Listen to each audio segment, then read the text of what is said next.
ayat 81. Selain mereka ada 3 orang sahabat yang tidak menyertai perang tersebut tanpa uzur yang kuat.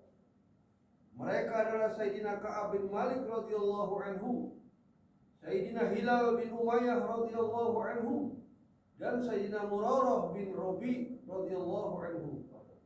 Mereka tidak mengikuti perang Tabuk bukan karena kemunafikan, juga bukan karena suatu uzur. Bahkan mereka sebenarnya dalam kelapangan hidup. Mengenai ketidakikutsertaannya, Sayyidina Ka'ab radhiyallahu anhu menuturkan sendiri kisahnya secara terperinci.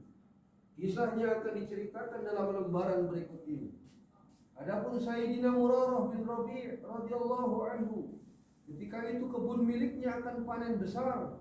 Ia berpikir, jika aku pergi, semuanya akan menjadi sia-sia.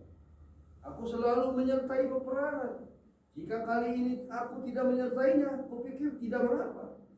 Karena pertimbangan itulah ia tidak menyertainya. Namun ketika menyadari bahwa kebun kurmanya lah yang menyebabkan ia tidak ikut ke Tabuk, ia segera menyedekahkan seluruh kebunnya itu. Sedangkan yang menyebabkan Sayyidina Hilal bin Umayyah radhiyallahu anhu tidak menyertai peperangan itu, karena ketika itu seluruh kaum kerabatnya yang merantau di berbagai tempat sedang berkumpul. Ia juga berpikiran sama dengan Sayyidina Murarah bin Rabi radhiyallahu anhu, bahwa ia telah menyertai banyak peperangan sebelumnya. Jika pada kesempatan ini ia tidak menyertainya, tentu tidak mengapa. Atas pertimbangan itulah dia tidak menyertai peperangan tersebut. Setelah sadar, ia berniat akan memutuskan hubungan dengan seluruh kaum kerabatnya. Karena hubungan dengan mereka lah yang menjadikan ia tidak menyertai peperangan tersebut. Kisah tentang Sayyidina Ka'ab bin Malik radhiyallahu anhu telah banyak ditulis dalam kitab-kitab hadis. Ia menerangkan kisahnya sendiri dengan rinci. Ia berkisah sebagai berikut. Belum pernah aku mendapatkan kelapangan dan kekayaan seperti saat-saat menjelang perang Tabuk. Saat itu aku memiliki 2 ekor unta. Padahal sebelumnya aku tidak pernah memiliki 2 ekor unta sekaligus. Sudah menjadi kebiasaan baginda Nabi Shallallahu Alaihi Wasallam, jika akan berperang, beliau tidak pernah memberitahukan tujuannya.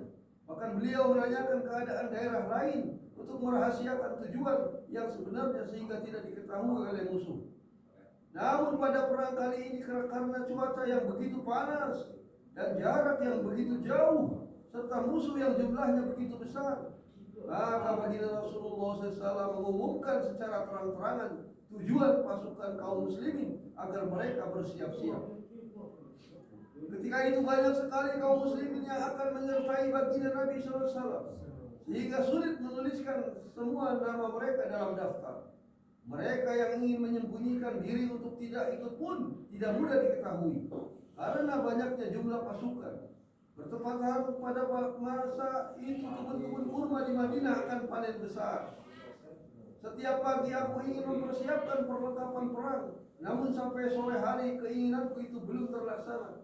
Terlintas dalam pikiranku bahwa aku telah mendapatkan kelapangan, sehingga jika aku bersungguh-sungguh, kapan saja aku tentu dapat menyusul pasukan itu. Akhirnya ketika baginda Nabi Shallallahu Alaihi Wasallam berangkat ke medan perang beserta kaum muslimin, aku masih belum membuat persiapan. Lagi-lagi berpikir olehku bahwa dengan 1-2 hari persiapan aku tentu dapat menyusul. Seperti itulah aku menunda-nunda hingga diperkirakannya baginda Nabi Shallallahu Alaihi Wasallam telah tiba di tempat tujuan. Saat itu aku telah berusaha, namun ternyata perlengkapan belum siap juga. Ketika aku perhatikan keadaan sekeliling Madinah Thayyibah, ternyata yang kulihat hanyalah orang-orang yang sudah dikenal kemunafikannya dan orang-orang yang uzur. Setelah baginda Nabi Shallallahu Alaihi Wasallam beserta rombongan tiba di Tabuk, beliau bertanya, mengapa Ka'ab bin Malik tidak kelihatan? Seorang sahabat menjawab, ya Rasulullah, harta dan kesejahteraannya telah memikat dirinya. Sayyidina Mu'adz radhiyallahu anhu menyahut, itu tidak benar. Selama ini kita mengenal Ka'ab seorang yang baik.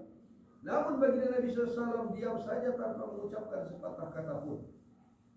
Beberapa hari kemudian aku dengar berita kepulangan baginda Nabi SAW. Aku langsung merasa takut dan cemas.